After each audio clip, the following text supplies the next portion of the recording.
And so he's going to be very uncomfortable at both those meetings. And I think his ego is going to have to be definitely pandered to if they're not going to have very difficult meetings. So we've got two very difficult summits coming up within a month, which will be a test of whether the West still is a real concept still.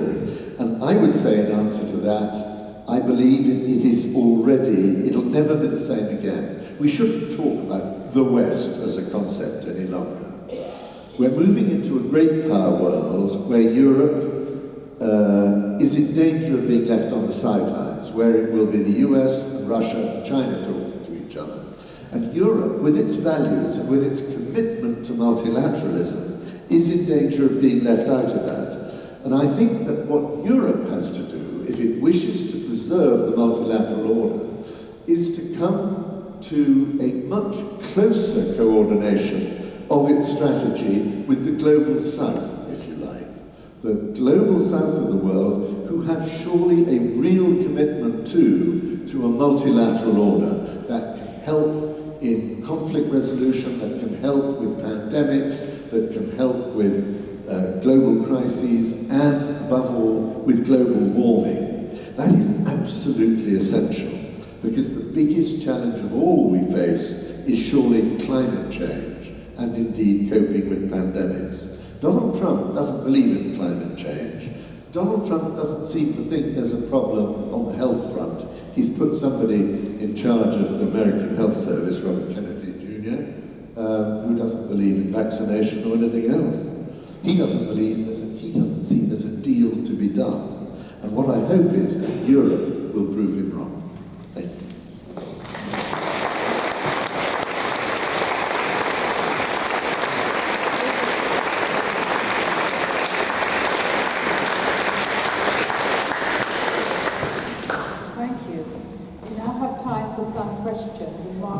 Come round with the microphone.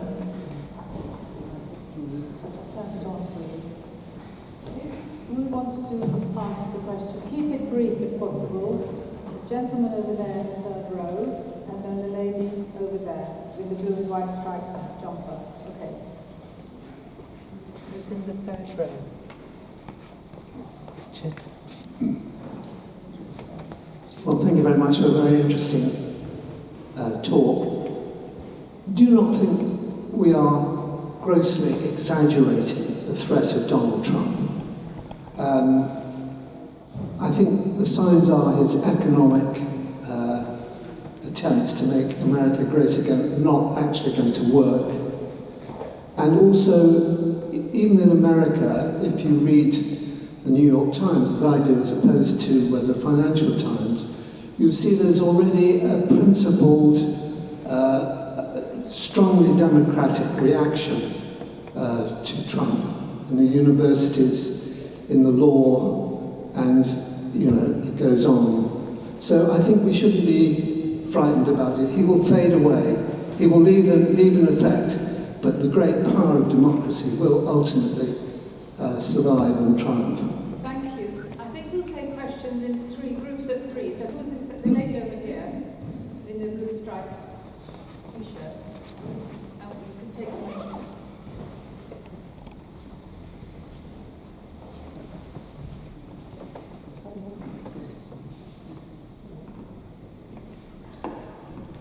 Thank you so much, really interesting talk. I'm interested in your views on our ambassador in the States. What do you think the role of Peter Mandelson is at the moment with the current regime in the White House? Thank you. Okay, so the third question before we get Quentin to speak. Okay, over there in the fifth row.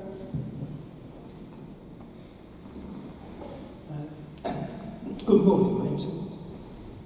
Would you agree that the rise of nationalism is due to globalisation, which is something which benefited the readers of the Financial Times, but not for the rest of the population?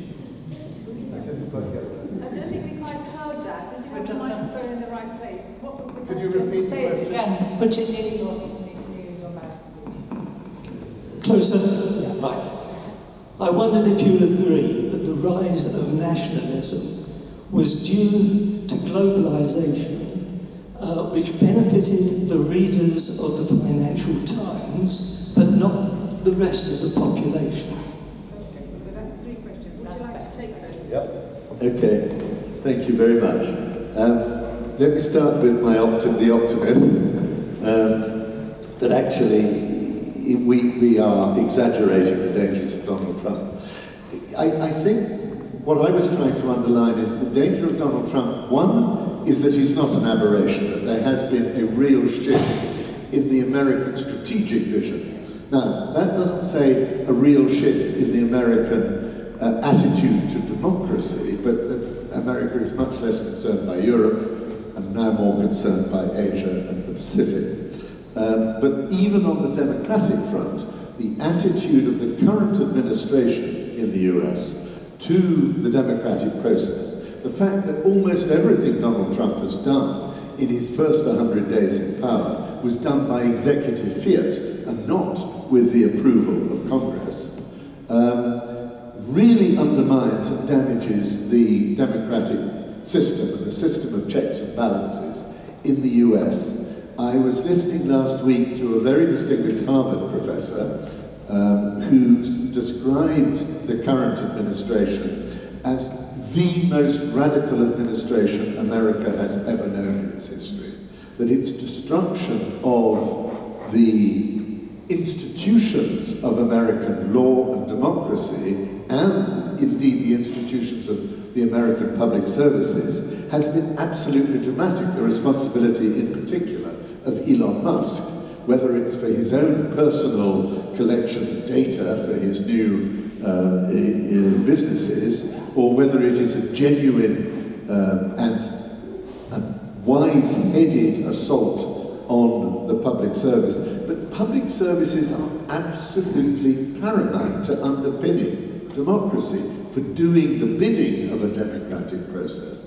And that's what really worries me, I think.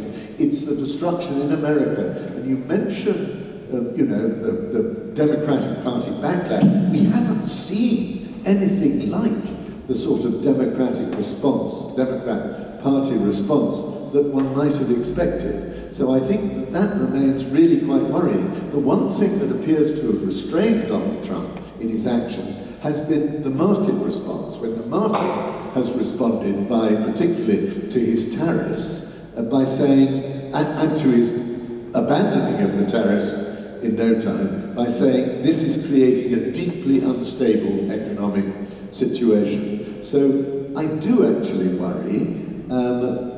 I have always, all my life, believed that American democracy was pretty robust, even if I've always believed that the role of money in financing elections, political campaigns, should have been much more carefully circumscribed in the US. So I think that's my response. I would hope very much you're right, but I think that if we're wise, we would plan for you to be wrong.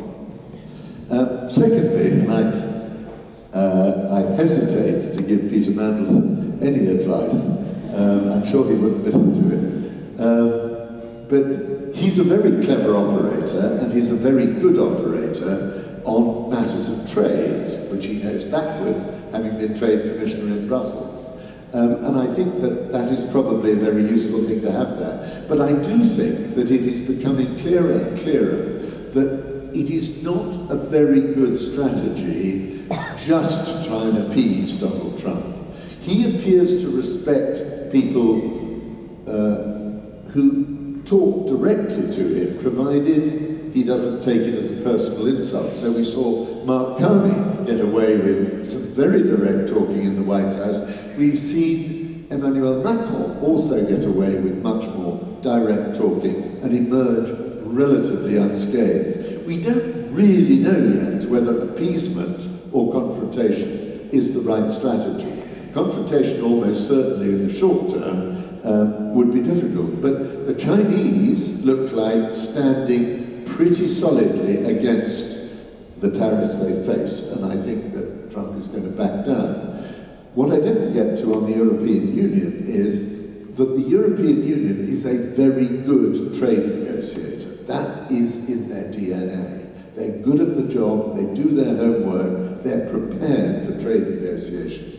One of the reasons I believe that Donald Trump detests the European Union, apart from the fact that it is multilateral in its DNA, is that the European Union has been good at negotiating. When the previous, I think it was the George W. Bush administration, introduced steel tariffs, he was forced to back down in his negotiations with the European Union. There's a track record there.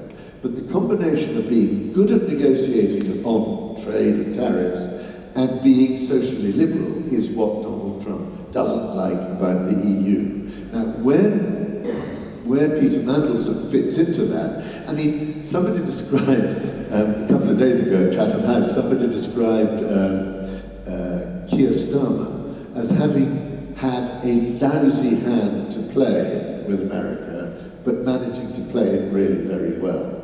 So he started with a very weak hand, and I think that is exactly the problem that Peter Mandelson has got. We are discovering that post-Brexit, we are a middle-sized country which hasn't got that loud a voice at the trade negotiating table. And that is a very difficult position to be in. So when the Conservatives or Reform UK accuse Keir Starmer of surrendering to Brussels in his agreement on Monday, actually it was inevitable that we were going to be the demandeur in that relationship. We're the smaller partner now, we're the outsider. So we get what we can, so in exchange for us signing up to more of the Defence Pact, we have got more access to food product markets, less red tape, more access to the energy markets, but we've also had to give in on fish, which, as you all know, is a tiny, tiny, tiny part of our economic activity. And finally, the nationalism, is it due to globalization? Even the FT, I think, knows that that is true. That actually the rise of nationalism I would attribute to three things. Undoubtedly, migration has a significant role. The rise of migration right across the world, partly driven by poverty, partly driven by climate change, and therefore also driven by conflict. And that is a nightmare to deal with in a positive way right around the developed, wealthy world, because we are a huge magnet for that. So you've got migration, you've got the economic financial crisis of 2008, which inevitably caused everybody to pull back and build up the barriers. And you've got the fact that globalization, which I think won't go away, but maybe went too fast and too dramatically, have all driven the rise of nationalism. And I think that's a challenge that we've still got to face up to. I think the complicated supply chains in our economy, in our ever more sophisticated technological economy, all of that is now built right into the system. And China's role in all of that, and all of Asia's role, is hugely important. We can't unscramble that like Donald Trump is trying to do. Thank you. Can we have another round of 3 questions? I'll try and answer more quickly. Eleanor, and this gentleman here. And the person at the end, Eleanor. Yes, it's Lincoln.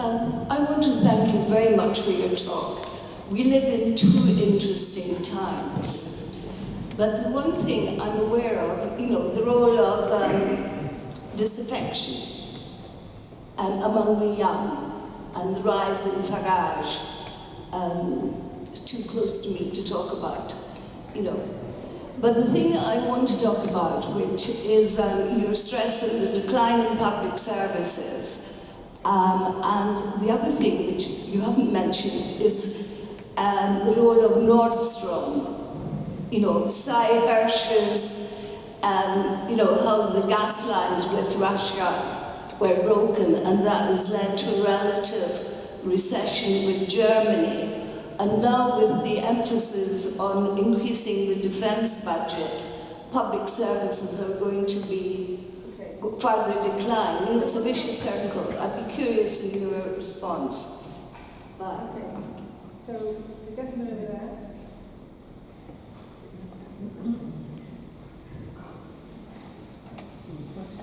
And the last person. The long way to walk around is too big.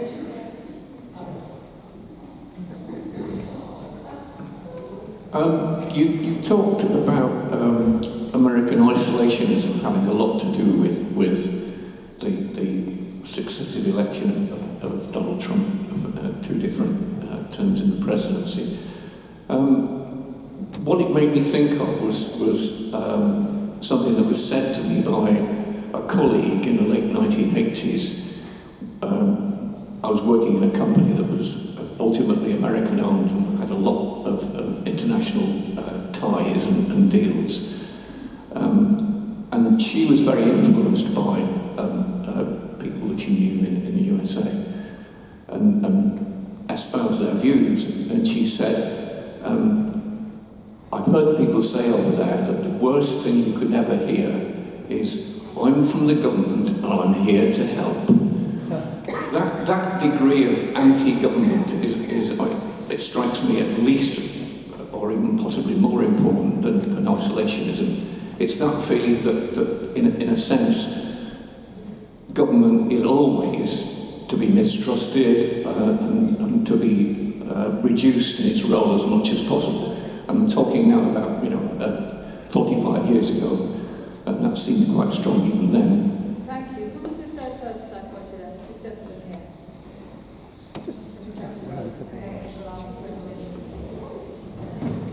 Okay. Oh, sorry. Have you got something? Stick your hand up. Disappointed people. I'm sorry. We'll be quick and I'll get Just be back. quick and then we'll get back to the All right, Thank you again for your very interesting talk. Towards the end, you seem to suggest that, despite Trump, that the global climate emergency was the most important issue facing us, and as such, really the number one security issue facing the world. And therefore, what is vastly increased defence spending going to do about that? Okay. Let's have the fourth question with Margaret, and then Quentin can answer these four. Did you get it? Okay, there are four questions asked. Four questions. We need two of these, don't we? Who's next?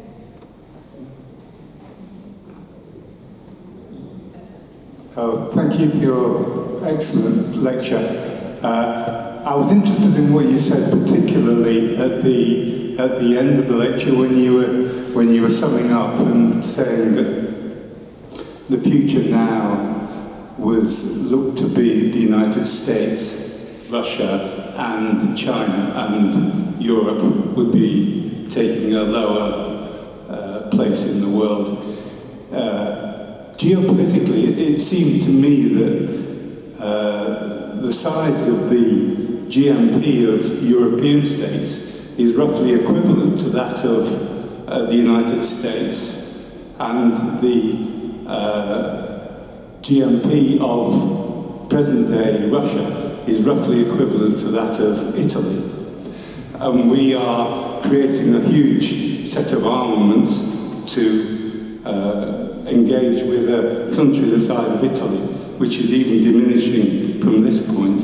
So I just wonder if you haven't slightly diminished Europe's role going forward, and we aren't actually in better situation than you suggest. Okay, I'll do my best. The disaffection amongst the young and the rise of Farage, and then your worry about the decline in public services,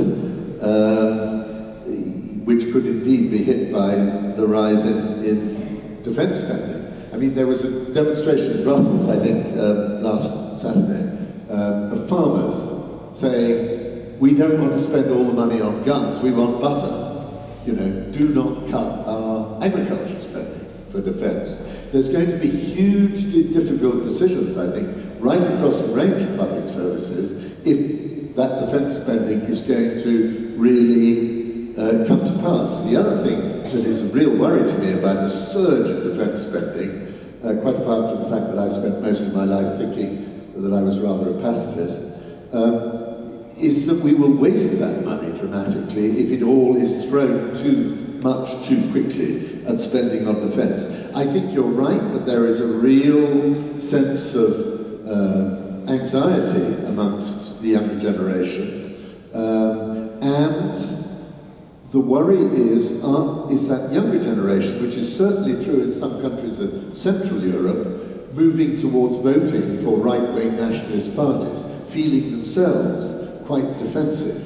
One of the sadnesses for me about that EU-UK deal on Monday was the lack of enthusiasm there seemed to be on the British part for a youth mobility programme. I mean, one of the most wonderfully positive things that the European Union used to do, the programme, was Erasmus and Erasmus Plus. Really encouraging. Every time the BBC reported on that item over last weekend and said, this is difficult because of all those EU people coming to Britain. And I thought, why do they never talk about all those British kids who would be free to go to European universities, continental universities, and training courses, and so on. And that, I think, we've missed out on, and it is a hugely important part of getting back closer together with the European Union. Now, the second question, I slightly missed the point, I think, but was it on the question of the loss of trust being the most important, the most dangerous thing? Yeah.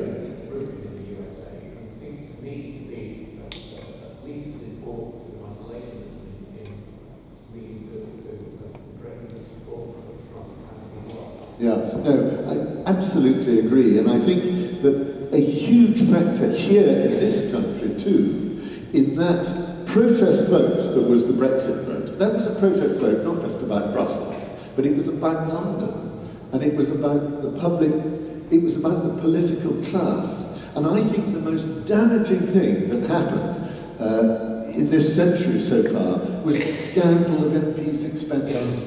It really undermined the standing of our members of parliament, and people felt they're on the make, they just want, and that is very much true of the Trump administration in America. I mean, the return of sanctioning corruption in public life in America is really shocking, and the fact that now Trump has cancelled the laws that would stop bribery in international trade and so on, in US companies being banned from bribing people, that surge in corruption we're seeing, which comes from the example of the president himself. I mean, the idea that you accept the gift of a luxury aeroplane from a Middle Eastern sheikh and then say, but this isn't corrupt, I'm telling you about it. What we don't know is what's he doing in exchange for it, or what we will probably see.